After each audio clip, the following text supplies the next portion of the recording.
Watching Kyle's unboxing videos again? Yeah, he always finds the coolest...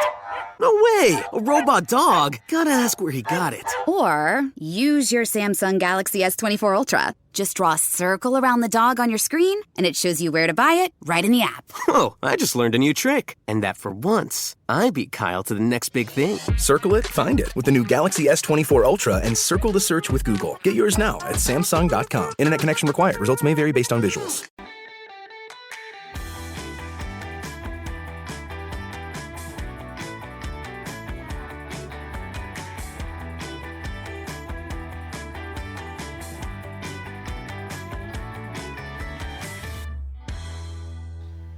Hello and welcome to It's Only a Game.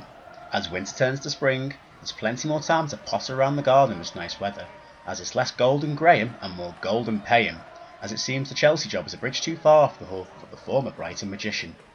BR out at the KP, as I'm sure the board are hardly paying him peanuts either to leave his role. I just hope they didn't reveal his name in an envelope.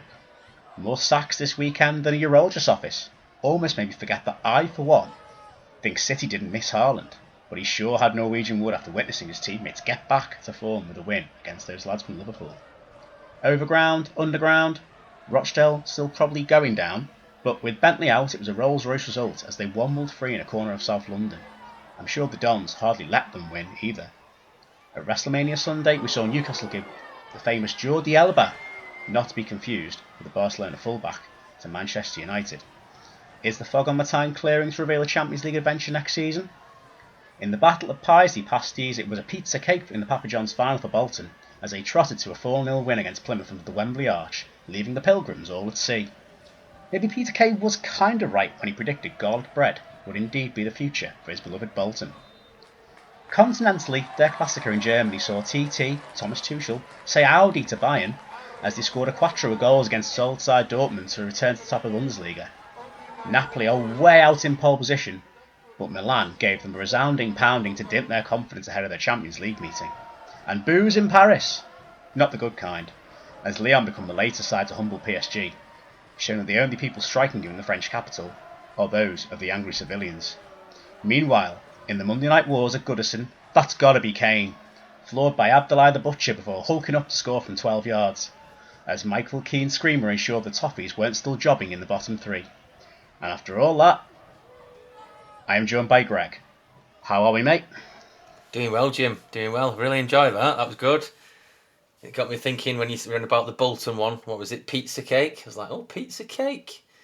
Pizza cake. Pizza cake. I believe in parts of America you can actually get a pizza cake. I'm sure you can get a cake that looks like a pizza. Interesting. Or something. In fact, there may well be a Netflix thing called Is It Cake, which may be a pizza. I don't know. You could do Is It Pizza or Is It Cake? There you go. Yeah, is it? I think that's a spin-off podcast that we need. It's more of a visual medium, but is it pizza? Is it cake? Is it neither? Don't know. But yeah, I must say, obviously I know we don't have many Bolton Wanderers tendencies on here with myself and Dak being of a Tranmere persuasion, but I must say, before we really crack on, we do have Bolton fans that listen. I know your mates, Greg, with a few Bolton fans. What a result for them at the weekend. To be at Wembley again is fantastic, considering I think the last time they went to Wembley, they got spanked 5-0 by Stoke in the semi-finals in 2011, the FA Cup. Okay, you know what? Bolton's a big club that's been through a rough period. They've had some horrible ownership. They nearly went bust. And I do genuinely think it's great to see them back on the right track. They could be back at Wembley again this season in the League One playoff final. And to beat top of the table Plymouth 4-0, to be 2 up inside like 12 minutes. What a dream for them. And it may only be the Papa John's trophy. But, yeah, congratulations, Bolton. Fair play. What a result. And hope to see you back in the Premier League sometime soon, because we do need more North West clubs. Personally speaking, we need more local derbies up there again. One of my mates went to the Wembley game, Jack Blundell, Bolton fan, we go drinking with now and again. Him and his brother and his dad went, and they bumped into Ivan Campo. Campo. So I'll try and find the photo in a bit, but amazing. Yeah, what a player. So they had a good few minutes with him before. Still amazes me. Yeah, still amazes me. I mean, we're talking obviously mid to early to mid 2000s, late 2000s. How Bolton Wanderers managed to attract Ivan Campo, JJ Kocher, Yuri Djurgården. I mean, we know why they weren't short for a few bob, but It was Anelka, of course. How could I forget? Some really well-known players went to Bolton, who, by no means a small club, but it'd be like, I suppose it's different now. The Premier League's a different kind of land now. There you go. Fantastic That's the photograph of photo. Ivan Campo. That's He's Jack loving in the it. corner. He's having a great time, isn't he? I think it's great that he's retained, despite playing for Real Madrid, he's retained that affection for Bolton. He has. And gone to watch him in what was essentially a third division cup final. Yeah. He's not just like left them and jibbed them off. So that's fantastic. Fair play to him. I mean, it's like... I saw quite a few... Sorry, it's sort of like if you had like a British player, I can't think of a Spanish team that have got relegated quite a few divisions. It'd be like David Platt still going to watch Barry in the Italian second division. Yeah. As in Bari, B-A-R-I, not Barry, some dude down the pub. But or Barry Town United in the Welsh League. But no, it's only the same as, say, that, or I'm trying to think of someone else who's played like in a slightly random abroad club now. But I guess, yeah. But no, I think it's great, and credit to Bolton Wanderers. They're doing a lot of great things. I've not actually been to a game at their ground, but I remember going down their ground just like on tour. Well, not on tour as such, but I think I was driving back somewhere and I went past the motorway. I thought I'm going to stop off there. Parked up, walked around, just on the outside. Really impressive stadium. Tell you what, really impressive stadium. We'll have to go one day. Stadium. We'll have to go one day. We'll happily. I'm sure Dak won't advocate this, but we'll happily. He's been already with Rovers a few times, but we'll happily go the Unibowl, as it's called these days, the Spag Bowl, whatever it's called. More than happy to go. Looks fantastic, and I wouldn't say I've had a soft spot for Bolton, but I don't hate them. I don't dislike them. I see what you mean. I think they're all right. They're one of those clubs that when you're younger you go, but then you're like, you know what? They're a good club. They're sound. So I've got Jack, who's a Bolton fan, one of my mates, and I've also got Nick Hall, one of my mates, who's a Bolton fan. And years ago, I went to watch them in which European competition were they in against Atletico Madrid? It would be the UEFA Cup, now the Europa League, when they knocked Atletico Madrid out. That's it. I went to that game. That was a very bizarre game. Was that Atletico Madrid that had Forlan and Aguero up front? Yes. Or something like that. Maybe not Aguero, but they had Diego Forlan and like Luis Garcia. I think he got sent off. From Liverpool. Aguero. I'm going to have to have a look. And Garcia. Because that was a weird time when they drew at Bayern Munich as well, didn't they? Too. Yes. Kevin Davis scoring. They made a DVD of that. Bayern. Which is fair play. We've probably made fair play. DVDs not every day Bolton go to Munich and draw. I'm going to Google this now. I'm sure somebody got sent off for the... Whilst you're Googling that, yes. I'll participate in a segue. Ian Evatt, Bolton manager, obviously doing well in League One, winning the... I'm going to need to call it the JPT then, it's not called that. The Football League trophy, fantastic, well done. No chance of him getting sacked. However, as we alluded to this weekend, was, we're looking towards, I think now we've seen 13 sackings in the Premier League at 9 different clubs, including the rather large, gargantuan, if you will, news of Graham Potter's outgoing with Chelsea now. We will have certain guest regulars that we've had of a potential Sussex persuasion, Brighton and Hove Albion, no names being mentioned, that will find that largely amusing. And you know what? Fair play. But Potter out at Chelsea, I mean, what do you reckon? Was it coming? Harsh? Should have had more time? Never the right fit? All kinds of things you can speculate. I mean, it's big news and it's big money as well that they're paying him and his staff off. Apart from his former right back, it seems, who is now the caretaker manager, Bruno Salto. But, we don't talk about Bruno. So, yeah. Potter, your thoughts? So I was watching the Sky Sports the other day on YouTube, Jamie Carragher. It might have been last night, actually, after the Everton game. He was talking about, he said, if you're going to sack Thomas Tuchel, you can't replace him with Graham Potter. He said it's not like for like, something along those lines. He's not the same calibre of manager as Tuchel. Was it ever going to work? Things like that. But I don't think it was ever going to work. I mean, fair enough, he's doing great with Brighton. That's not knock his achievements with Brighton and what he's done with them. They are, now they are one of the better run clubs in the country, or definitely in the top 5 best run clubs in the country, definitely. So he did great there. We've had Joe Sayers on, obviously, for Brighton Obsessed. He's been talking, as much as he doesn't like him at the moment, he did praise what he had done for Brighton in the past, saying let's not forget how good he were, the good he did with Brighton. I'm not too sure if it was a good fit. I mean, it's quite. Was it a risky appointment, Jim, in terms of Thomas Tuchel, possibly Champions League experience? Um, he might not. He might be able to know how to tactically beat bigger teams or how to manage against better opposition, like Champions League, Madrid's, Man United, whoever, Milan teams, Juventus. Tuchel's got that possibly, even though they did sack him and it wasn't doing too well. But you're bringing in somebody who probably doesn't know half as much as Tuchel. I don't know, it didn't seem to add up to me. What do you think, Jim? Do you think it was a strange appointment? I didn't think it was a good fit, to be honest. I didn't think he had as much experience as Tuchel. I think Tuchel was a strange sacking. Yeah. I don't think you can afford to give the new owners come in, Todd Bowley, and he's got his own prerogative. It's his club now. He is free to throw as much money as he wants at it, if so long as it doesn't impact on any regulations, which it clearly has done. But the thing is, I don't get how you can have a manager in place that's won you the European Cup less than 18 months ago. You've thrown a pile of money at him. You've given him a player like Pierre-Emerick Aubameyang, who he's known from his time in Dortmund. You got on with him in Dortmund. Aubameyang played about 20 minutes away at Dinamo Zagreb in a 1-0 defeat in the Champions League. And the next day, the Chelsea board shit the bed and say, well, this isn't working. I mean, okay, results weren't great to start the season for Chelsea. But I think you can attribute that as much down to a complete dysfunctional squad. A squad that does lack firepower, a squad that is slightly disjointed. Who I would question who's doing the recruiting at Chelsea. With Todd Bowley, with all the Abramovich stuff being cleared out, it meant that people were leaving. There was a big turnover at the very top of the club, director of football, the people in charge of the football decisions in the summer, and Tuchel held the fort down when all that was going on, and he kept loyal and everything else. And I just think that personally, Tuchel should have been given more time. I do believe potentially there was an issue between Tuchel and Bowley behind the scenes, and it wasn't just a football decision. It was a personality decision.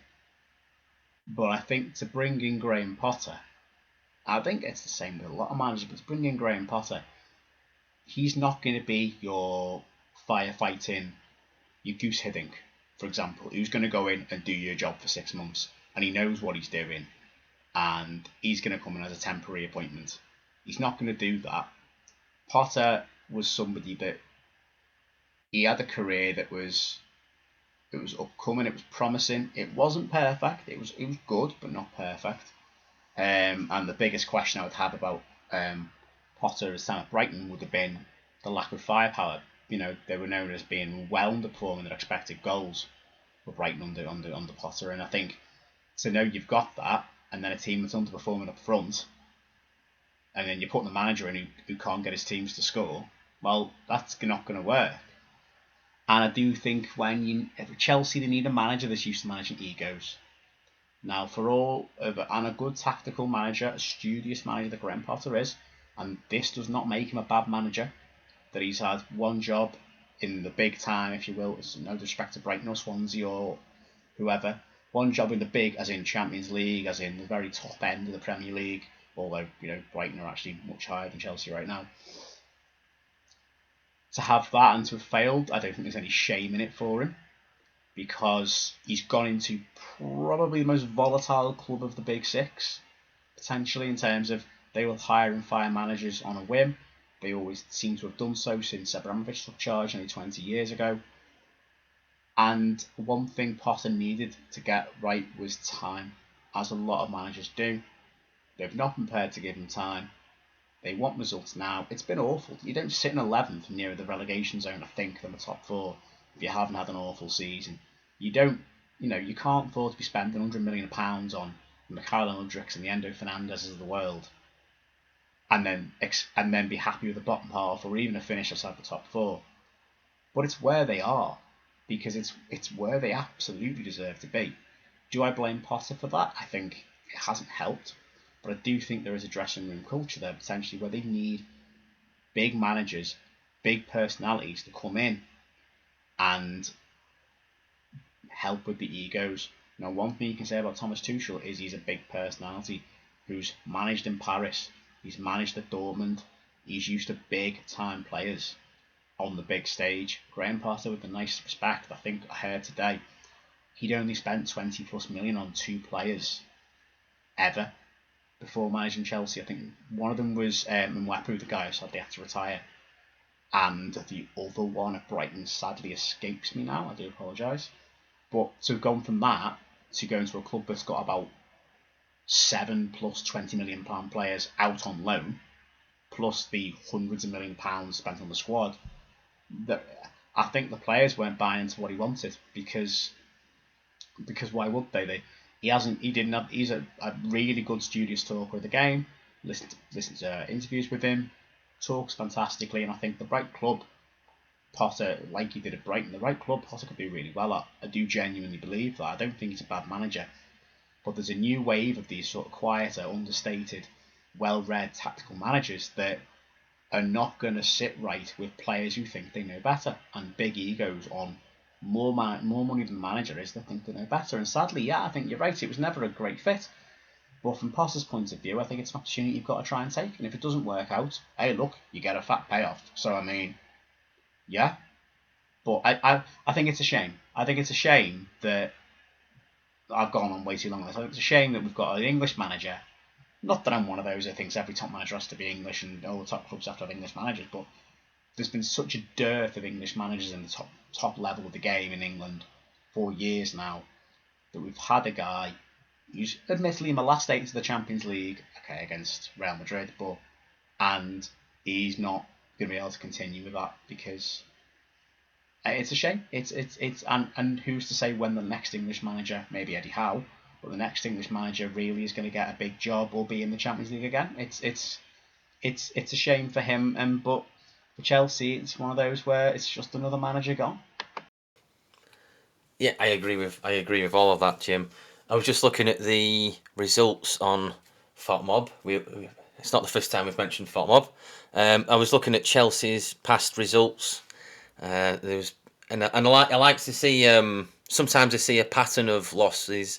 So sometimes it's like 3 lost, 3 wins, 3 lost, 3 wins, and there's like sometimes you can see these patterns developing with the red, the green. There's the draws, and there were a few patterns developing here. So I've just seen one here where from the start of the year they hadn't.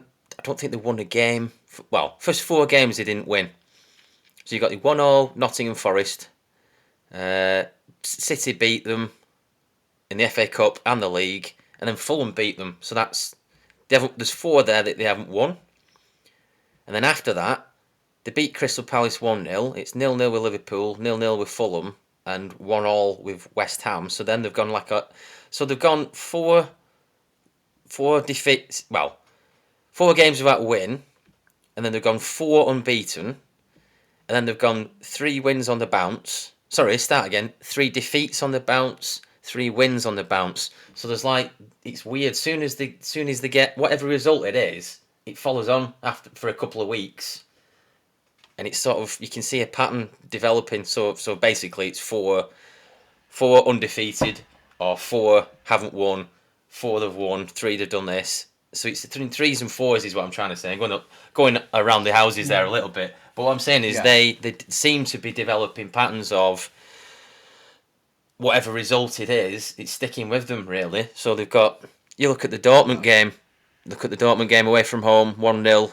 Southampton, 1-0. Spurs, 2-0. So it's sort of sticking with them that they can't get out of that, really. And then when they do get out of that, it's 3 wins. It's just unfortunate that obviously they drew with Everton the other week. And then obviously the Villa game, they got beat the weekend 2-0. So it seems to be... You can't really... I don't know... It's inconsistently consistent. This is it. It's yeah. They'll do a bit. They'll have a pattern of good results, and it's like, oh, it's all right again, but they can't sustain it, and that has to come down to the manager. Ultimately, you can't change all. You can change all the players. They've got the money to, but you can't. It comes down to the manager ultimately, and I think you picked up that you mentioned Fulham. Yeah. You know, a defeat to Fulham at Craven Cottage. Obviously, Yao Felix getting sent off.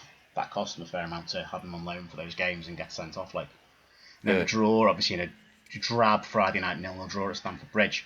That won't have gone unnoticed with Chelsea fans because for years they've been top dogs in West London. They hadn't lost to Fulham, I think, since 2006, which is, as you don't need me to tell you, is a long time ago. But seeing Fulham and, of course, latterly Brentford usurp them for local supremacy now, I know it sounds like not a big deal, but the Chelsea fans that will matter. It will be. And so they'll be consciously aware that the two smaller clubs, if you discount QPR in the Championship, the two smaller clubs in the Premier League next to them at the moment are way above them, and that's going to have an effect as much as anything else. They're picking up bad results against teams that normally Chelsea, Southampton, Aston Villa are on the bad side, of course, but Southampton, ourselves, those are the kind of games that they would normally win at Stamford Bridge. And also, sorry, go on. That's it. No, go on. And also, you could say Chelsea on their day, they do compete with Tottenham. On a normal Tottenham-Chelsea game, they compete with Tottenham. It's just a strange sets of results that we're getting that they're in 3s and 4s of defeats. 3 defeats, 4 wins, 3 defeats, 4 losses. It's bizarre, but yeah. And we shouldn't point out it's a Tottenham side that's not that great themselves. Yeah, we spoke about that before, didn't we? As we know, we spoke about the Conte thing, but also, not that we can go and delve too much into last night yet, as this is Tuesday the 4th of April, by the way, for anyone not knowing. Haven't played Tottenham last night. We'll talk about it later.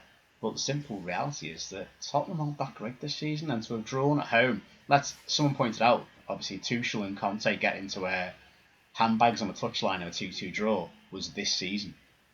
That's how long ago that was. What? And how long this season's been going on for. Right. That was this season. That was this season. I know, someone pointed out in work, and I was like, oh, right.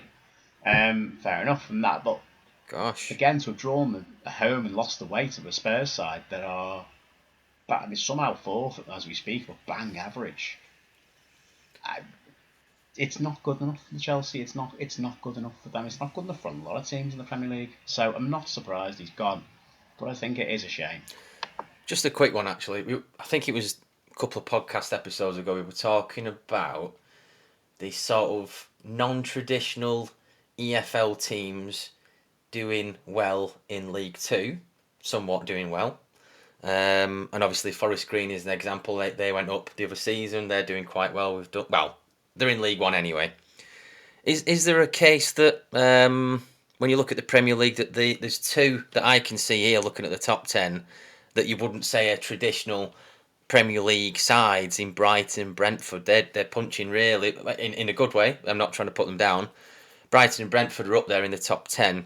Is there a bit of a shift, do you think, that's happening these days in the Premier League that these sort of non-traditional teams like Brighton and Brentford are figuring things out and going, hang on a minute, we've got this, and then they're shooting up the league? Because I'm looking at this league here, you talk about Chelsea in 11th, Liverpool 7th, that's not a great season for Liverpool. We spoke with Deck the other week about they won everything, but they could only manage it for 1 or 2 seasons. They couldn't maintain, they won the Premier League, that's fine, but they're nowhere near it at the minute now.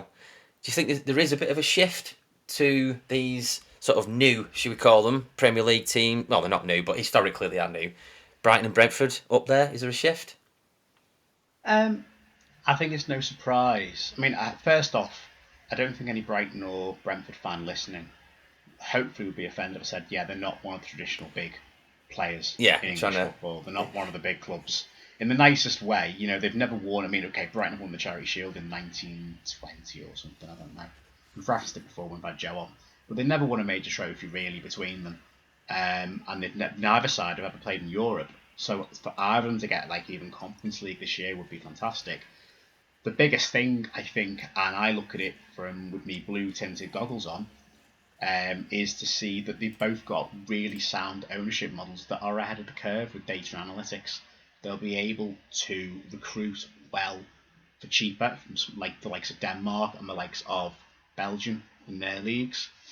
They will be able to, Brighton have got a great system with Union Saint-Gilloise. Tony Bloom now has a stake, or not even own the club, that should have won the Belgian league last year and newly promoted back into the Belgian league for the first time in decades, I think. Traditionally quite a big club over there, but then haven't done much for years.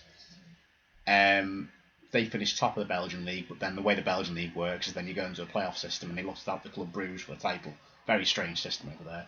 But the likes of Dennis Undav and a few others have come that way from the Belgian Pro League and Union Saint-Gilloise, and there's no shock as well. I think they're in the last 8 of the Europa League or the Conference League now.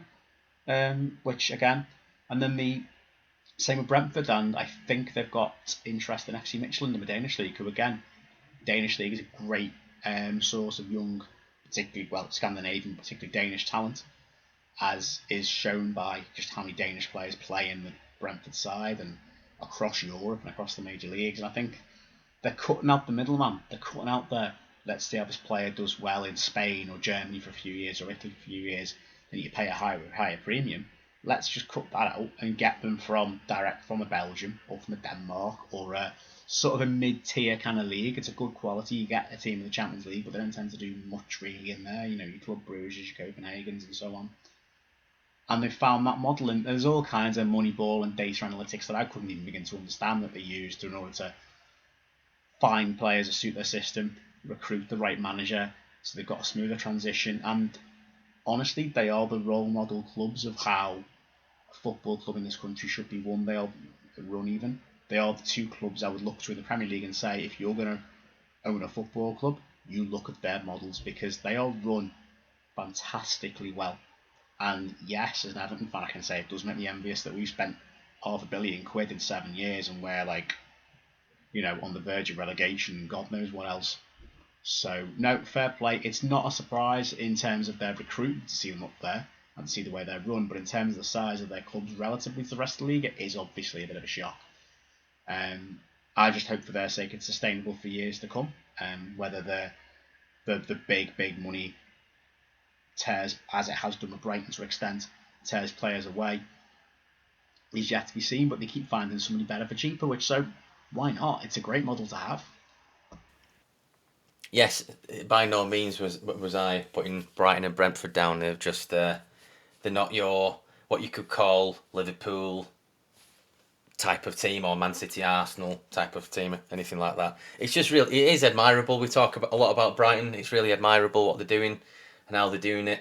They're not cheating the system in any way, in my eyes, in terms of billionaires, owners or anything like that. It seems to be run quite smartly, and I don't know, there's a lot of honesty to it. I think sometimes when you're looking at how Brighton win games and where they're plucking the players from, we mentioned before, and where the players have been. You could say I've spoken a few times about Robert Sanchez, obviously, but he's been in the lower leagues. He's been at Forest Green. He's been at Rochdale. He's been down there in the League Ones and League Twos, and he's had to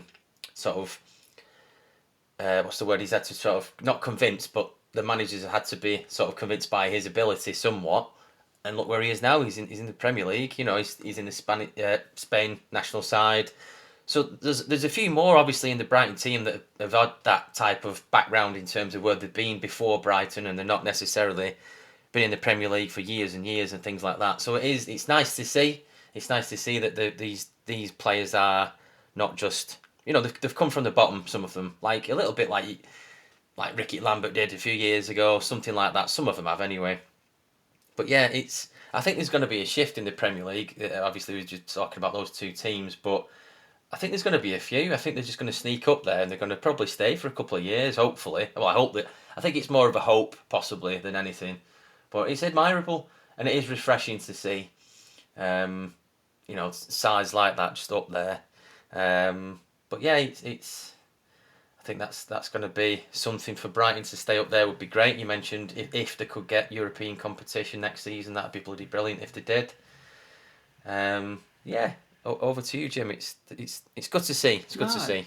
Just on that, I think it's no surprise they played out a cracking 3-3 draw at the weekend between the two of them. They're both exciting sides, attacking, good principles, want to play the game the right way, and with fantastic managers that people wouldn't have necessarily said were particularly well heralded before. I know De Zerbi had his time over at Sassuolo in Italy and is known on the continent, but wouldn't have been particularly well heralded in this country until they got the respective jobs at the Amex and the Brentford Community Stadium.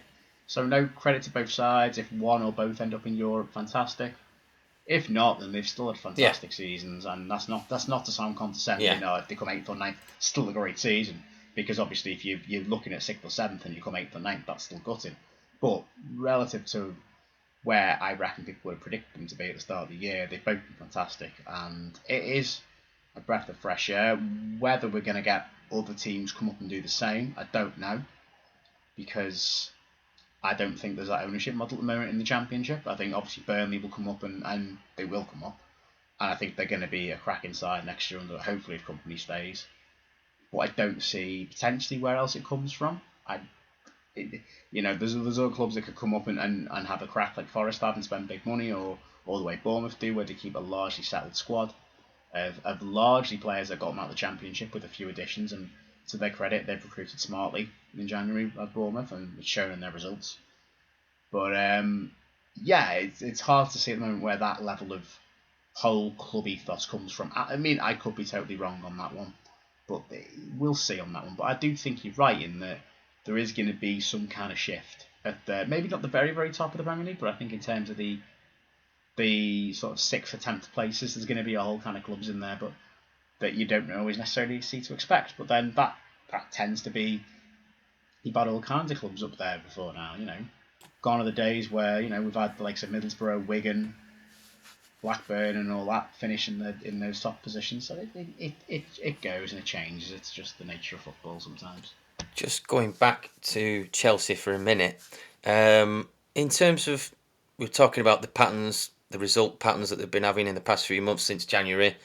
What do you think was the straw that broke the camel's back in terms of, was it the Aston Villa result? Or was it something before that? Or was it just the inconsistency but consistent? Or was there anything in particular where they thought, right, we need to pull the trigger here? Is it that they were that far away from any European competition possibly for next season? Or Well, clearly getting outplayed by Villa on their own patch was never going to be... I mean, clearly that was the straw. I think it was always between them and Villa for battling out to be who can be like the best of the rest in the top half, and then who can kick onto Europe, and the loser sort of is resigned to being like just above the relegation battlers like Crystal Palace and so on, and Wolves. I think that's done it for them. I think there's no one thing that's necessarily going to make you pull the trigger. I think losing at home to a managerless Southampton, drawing 2-2 with an Everton side that is not great, albeit I think they played quite well on the night.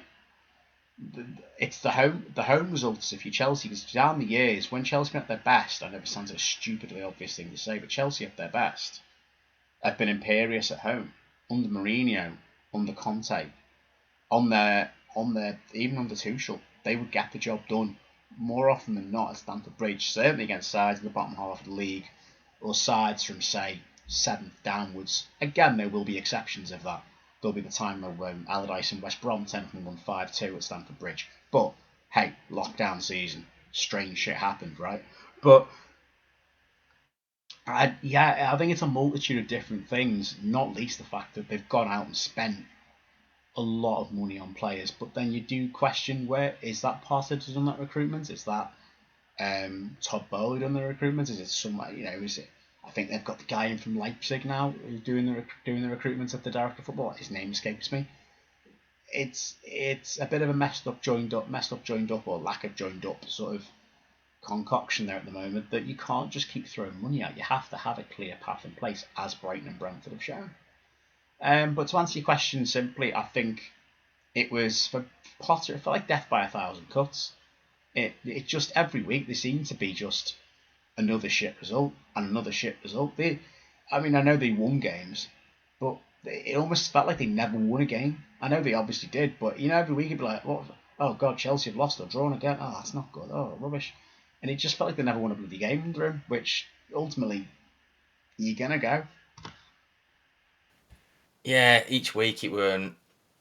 You could tell, couldn't you, in terms of there'd be 3 weeks where it was looking good, and then there'd be 3 weeks where it weren't.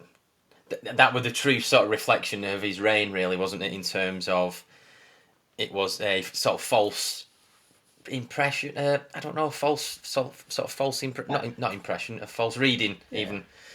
But just to average out what you said about to average out the wins, draws, losses, sort of coming in clumps. Yeah. So if you won 3 games, drew 3 games, lost 3 games, You've only won a third of your games. Well, this is it. You've not won 6. This is it. It's those patterns all add up And to one big pattern. That's not good. That's not good for any club. No. You know, that's not gonna. You know, you're gonna end up getting arguably. What kind of quick maths here would tell me you end up getting just under half your points. Yeah. Maybe even 30 your points, possibly. Let me just think about that for a second. Yeah. I think so. Yeah. It's not many anyway. Not many. It's not great, and I just don't think it's. I don't think it's. Like you say, it came. Their good form came in patches. Their bad form came in bigger patches. Can't keep doing that. It's no manager survives that. Yeah. Leading on from Graham Potter getting sacked at Chelsea, we've had quite a few sackings this past few weeks, haven't we? We've had. I'll dip into League Two, and then we can jump back into the Premier League in part 2. Naturally. There's not much of a natural jump there, but there's from Chelsea to League Two. I mean, the way their form was going, it could be in a few. The only years, link I could get was sackings, but and the team in blue. But there you go. I'm clutching at straws massively. But Rochdale sacked their manager about a week and a half ago. We will jump back to the Premier League if in part 2 Matt can jump on with us. Hopefully, we will jump back to other topics in the Premier League. But just quickly jumping to Rochdale just for a few minutes. Obviously, the news on that side of the division, the bottom side, I should say. Rochdale sacked Jim Bentley after wasn't many months really. In terms of we usually give managers a chance, but apart from maybe Steve Ayre, didn't give him much of too many months. But I felt a bit sorry for him, but at the same time, the results weren't coming in. Really, the results weren't coming in. I think he was dealt a poor hand in terms of. We spoke about this in the last episode that the squad he inherited was sort of all locked in, and he didn't really have a lot of manoeuvrability in terms of being able to get players in that he wanted. He did. He's got a few in, like 5, 6 possibly, but you're always left with. How can I say this? A foundation that isn't yours in terms of the squad. So you could say 2/3 of it isn't his, or I don't know, quite a large majority of the squad wasn't his. So it's not his squad, and they aren't particularly playing very well. They're playing quite crap. So I think it's one thing to try and get the results to turn around. But then it's another thing to try and do it with a rubbish squad. I don't know how many can do that. It's a challenge. It's a challenge within itself to try and get the results back. But I don't know if you can do it with poor players. There's not many in League Two realistically that can do that in terms of who was available at the time. It was a tough ask for him. I mean, we can all say, he wasn't doing a great job, but. I don't know who we could have put in that position that would have got us where we needed to be out of the shit, really. Which I know, in theory, you look at Gillingham and you think they're doing quite well. Since January they've been okay. They've gone up the league. They're not in the shit like we are. So they've probably done something that's got them the results and made the changes, the appointments we spoke. Well, on that, sorry, Greg, you mentioned Gillingham. They have been bought out by an American owner and did make some decent signings, like Tom Nichols from Crawley and a few other big name signings. There's a guy from somewhere in League One that dropped down as well. I want to say from Exeter, one of them. Yeah. I don't quite know. So Gillingham have been able to throw a bit of money around, make some big signings, which has obviously undoubtedly helped them get away from the drop zone.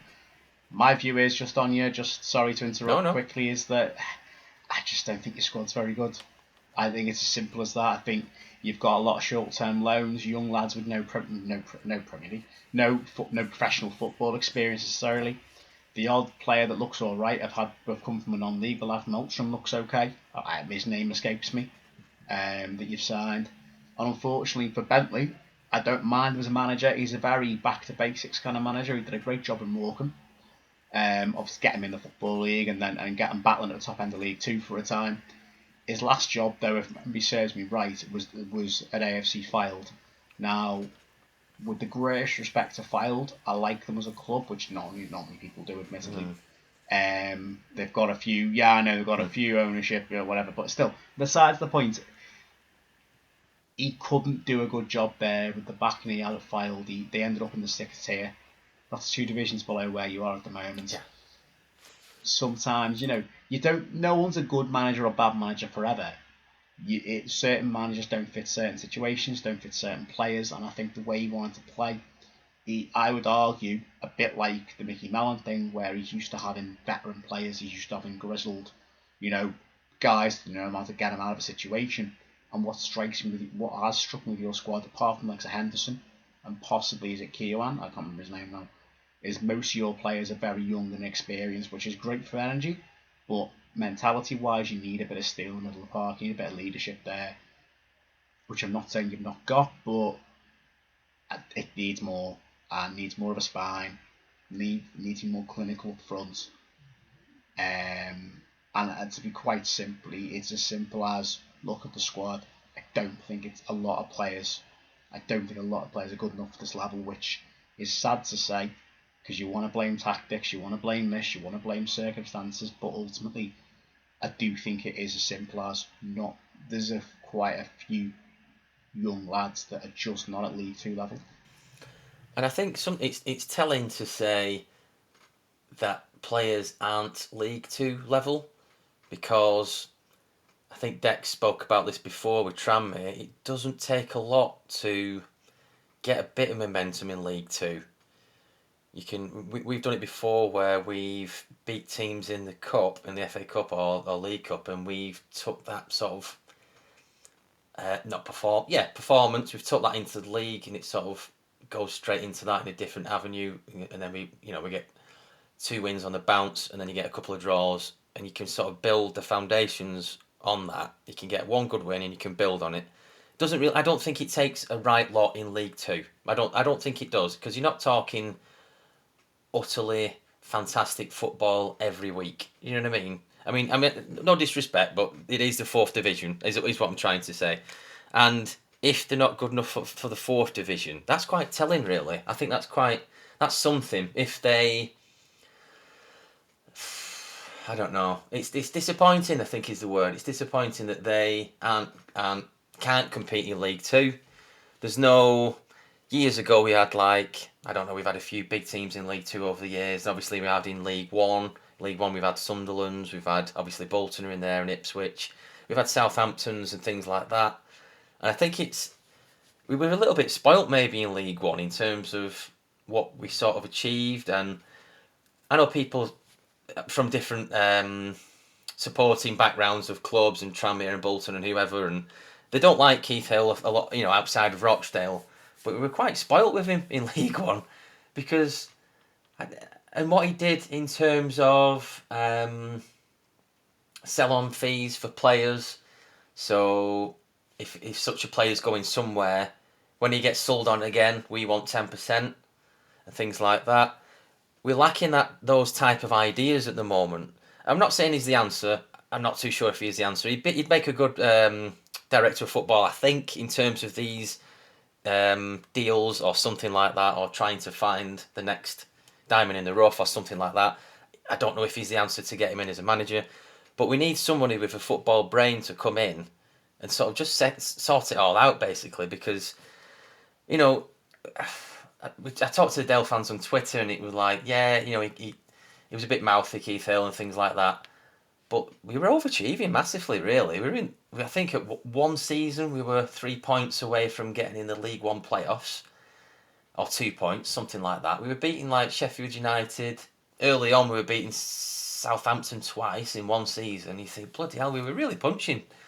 And it probably I don't know if that's a false reading, because obviously, historically, we are a 4th division team. So, and also because we are historically a 4th division team, it's weird to not see us compete in the 4th division team. Not to say we should be at the top or anything like that. I'd have took mid-table, something like that. And then you got the foundations of mid-table to try and build on that, something like that. At least compete in the division. So it's a weird sort of weird time to be a Dale fan to not see us compete in the 4th division when it's historically our level, I think is the word. I'm not too sure. So it's going to be difficult. I know it's a strange time to sack him as well, Jim Bentley. I'm going back and forth a little bit. It's strange time to sack him because, yes, we've only got 8 games left, but they give it to Jim McNulty. So I don't know if there's two. I know they're damned if they do and they're damned if they don't. But if you look at it in one perspective, you're sort of throwing it away in terms of giving a managerial position to a defender. I don't know if you're sacking Bentley. How is it not for something better? We're not an attractive proposition at the minute, obviously. Rock bottom of League 2. But surely keep him till the end, and then I don't know. There's a lot of different ways of looking at that. But yeah, I suppose it is damned if you do, damned if you don't. Apparently Dale are getting some sort of agency in to restructure the entire football club, apparently, from top to bottom. A few Dale fans are sort of questioning that in terms of, do the board actually know what they're doing if they're having to get an agency in to sort it all out for them? But on the flip side of that, if they are wanting to make changes to the club for the better, then you can't really blame them for wanting to try and make things, try and find improvements somehow. So they're damned if they do and they're damned if they don't on that level as well. So there's a lot of, I don't know, 50-50 splits in terms of should you be doing this, should you not be doing that, should you be doing this, should you not be doing that. But I don't know. I think the big one is that the board are getting an agency in to restructure the entire club, which is bizarre in my opinion, because then it just seems that they might not be confident with their own decisions going forward, possibly. I'm not sure what you think about that, Jim, in terms of getting an agency in. I was listening to Not the Top 20 today, and they mentioned this. And I must say it's proactive of the club, is it though? Is it proactive or is it reactive? Are they reacting to what's gone on, or are they proactively trying to solve issues further down the line, knowing that the writing's on the wall pretty much in terms of this season? How can we restructure the club to set it up for a sound basis for next season when the budgets are going to be less in the division below? And obviously that's a question I can't answer. I'm not on the Rochdale board. But I would like to think it's a proactive way, and I don't know the Rochdale board, I know there are perceptions of them, but that it's a case of, look, this is what needs to happen moving forward. We are going to get relegated more likely than not. It's going to be uncharted waters in the National League. Although, let's be fair, when you look at, Wrexham are exception, when you look at some of the clubs down there, they're perfectly well run. And that's your worry, is there's a lot of small clubs that are really well run down there. Your likes of your Wokins and your Boreham Woods and that. Altrincham.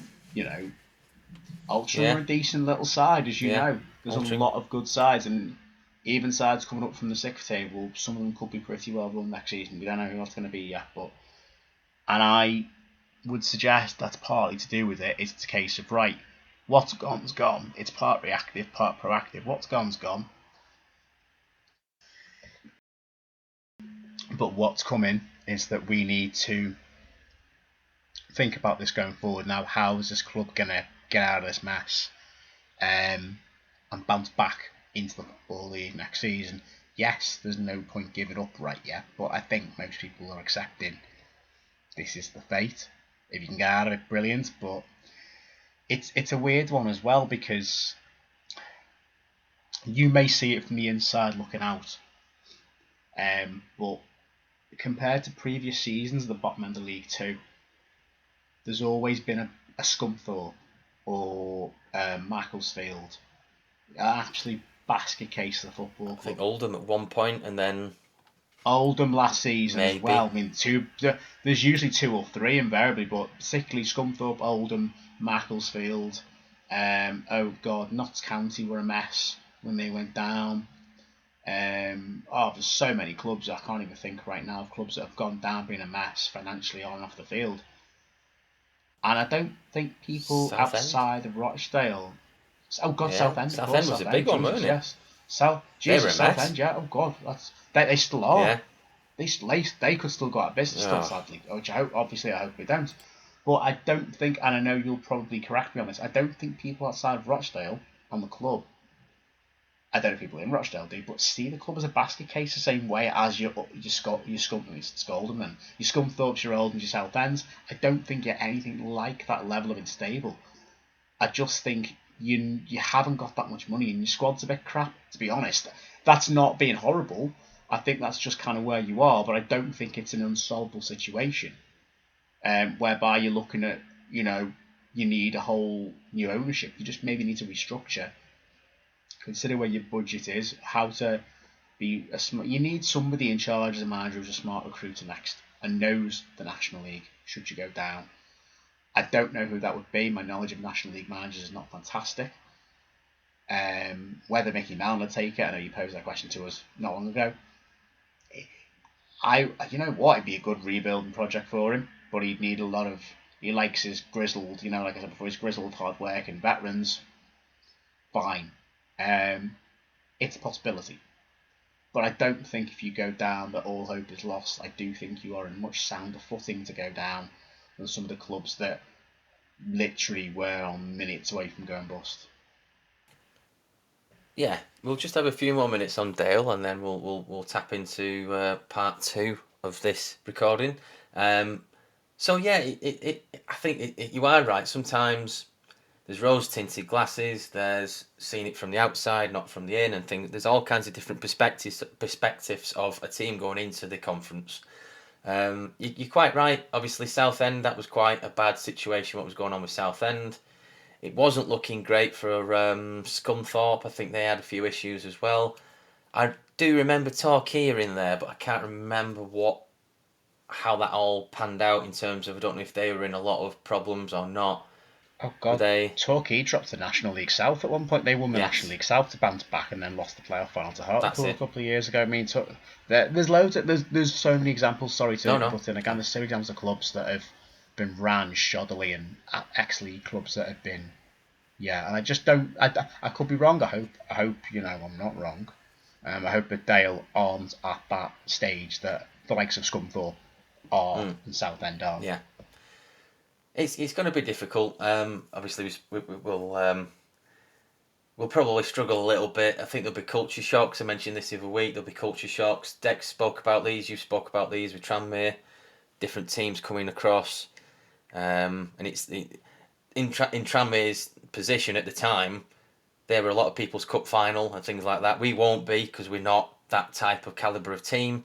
We'll be a new. How can I say this?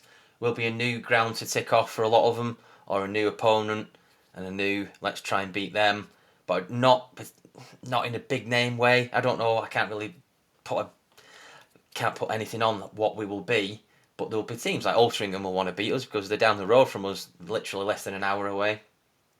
It's going to be interesting. It's strange because obviously you spoke in the intro about we beating Wimbledon at the weekend. There is a little bit of a fight. There's a tiny bit of fight coming through now, but it's too late. And it's always lockdown season. It was too late. The fight were coming, and we went on a really good run, and we needed to win. Was it Shrewsbury? I can't remember who we were playing. It's gone. We needed to win a game, and we absolutely blew it. We always leave it too late in the season to go, shit, we need to actually start winning here. It's now that we start thinking about results for some bizarre reason. You see it with other teams. Obviously, I've seen it with... I can't think of anybody off the top of my head. But yeah, it was nice to get the win. We could... There's an 80% chance that we're down, maybe 80%, 85%, I don't know. We could still do it. It's going to really take something. I feel for Jim McNulty because if we lose 8, they'll blame him as well. He'll be part of the sort of situation or part of the blame. He's a nice fellow, Jim. The board and Simon, everyone's fine, really. They're not trying to kill the club like previous people who I won't mention. But I was speaking to one of the lads at work and he said there will become a time where things aren't acceptable even if they have saved the club. He said there will be a point in time where, yes, they've done, they've saved them from, I can't mention who they are, situation that happened a few seasons ago. Yes, they've salvaged it and they've kept Rochdale LFC still going, but they will hit a point where things become, this isn't, results need to happen or things need to get better. He said it's inevitable in football. I thought that was quite an interesting spin to look at it that way, because there are other owners of other other board of directors or CEOs of other clubs that have saved the club, and then there's still expectations from fans. There's still expectations. Even though we have a small club and there's only 3,000 fans or what have you, there's still expectations at every club, or from fans even. Back to you, Jim. To round up, speaking of relegation, whether Rochdale do go down this season or don't, one club you won't be facing next season is Maidstone United, who lost 4-0 at home to Boreham Wood at the weekend to confirm their relegation back to the National League South, having been champions of the National League South last season. They are rooted to the bottom of the National League, even below Scunthorpe, who have been abject, and other such clubs. So you will not be facing Maidstone United next season. They're back in the 6th tier next season. Commiserations to them if we do have any Maidstone fans listening, as well as we have any Yaxley fans listening from the last podcast. Commiserations on your respective relegations. I'm sure you will be back again, Maidstone, because you do have a habit of bouncing between the South and the National League Premier, so fair enough. Anyway, so on that note, join us very shortly. Well, it'll be very shortly for you, it might be a while for us.